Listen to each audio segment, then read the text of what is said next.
Bienvenidos al videoblog de esta semana. Mi nombre es Eleazar Martínez. Yo soy Ada Mendoza. Y el tema de esta semana es Evangelismo contra discipulado.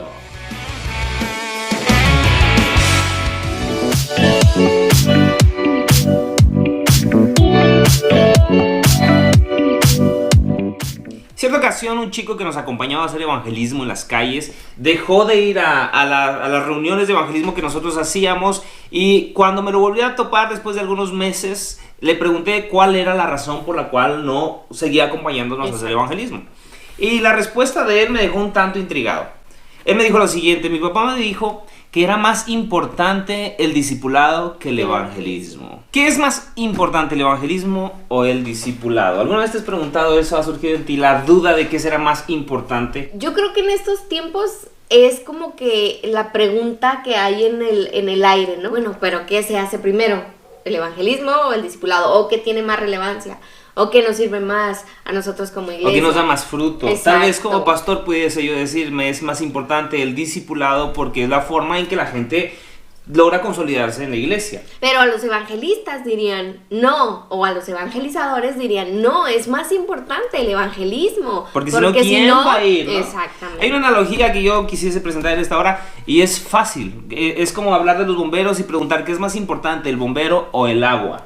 Pues obviamente el bombero, sí, pero el bombero sin agua, pues no sirve para nada. Y el agua sin bombero, pues a menos que llueva, ¿verdad? ¿Cómo va a llegar hasta ahí? Exactamente. Pero regularmente la labor del bombero es llevar esa agua a ese lugar en el cual hay un incendio para poder apagarlo. Eso pudiese quedarse en una simple opinión personal, pero vamos a ver qué dice la Biblia con respecto a esto. Pablo nos da luz acerca de esto en su primera carta a los Corintios y dice así: yo planté, Apolos regó, pero el crecimiento lo ha dado Dios. Así que ni el que planta es algo, ni el que riega, sino Dios que da el crecimiento. Y el que planta y el que riega son una misma cosa, aunque cada uno recibirá su recompensa conforme a su labor.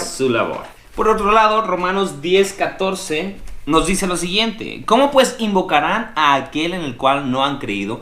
¿Y cómo creerán en aquel de quien no han oído? ¿Y cómo oirán sin haber quien les predique? ¿Y cómo predicarán si no fuesen enviados? Como está escrito: cuán hermosos son los pies de los que anuncian la paz. No se trata del que siembra o del que riega, sino de Dios, quien es quien da el crecimiento. Exacto, y podríamos decir que no se trata del que evangeliza o el que discipula, sino de Dios, que es el que hace que la semilla crezca en la vida de las personas. Sin embargo, la obra del evangelismo y la obra del discipulado son sumamente importantes para la proclamación del evangelio. Tanto uno depende del otro. Sin evangelismo no hay discípulos, y sin discípulos no hay evangelismo. Así que no podemos poner una por encima de la otra porque van de la mano. Igual el Señor Jesucristo, cuando dio la gran comisión en Mateo 28:19, les dijo: por tanto, id y haced discípulos. Evangelismo y discipulado. Creo que muchas veces utilizar este tipo de dudas, que hasta cierto punto muchas veces son genuinas, son solamente la excusa para no hacer ni una ni otra cosa. En ocasiones el que no le gusta salir a la calle, el que no quiere salir de su comodidad, está esperando que alguien venga para ser discípulos en vez de ir y buscarlo. Y por otro lado tenemos la gente que le gusta salir pero no le gusta comprometerse. Entonces predica el evangelio, pero no quiere comprometerse a ser discípulos. Hacer discípulos lleva un gran esfuerzo y compromiso en muchos aspectos. Si te gustó el videoblog de esta semana, compártelo, suscríbete a nuestro canal y en la caja de comentarios pon qué te gusta más hacer a ti, evangelismo o discipulado. Estamos hablando de gustos, porque fíjate que ahí sí puede haber algo que nos guste más. ¿Qué te gusta más a ti?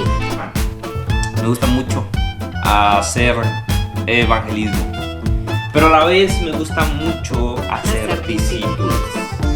Hasta aquí el videoblog de esta semana. Mi nombre es Eleazar Martínez. Yo soy Ada Mendoza. Y somos los que no se resignan.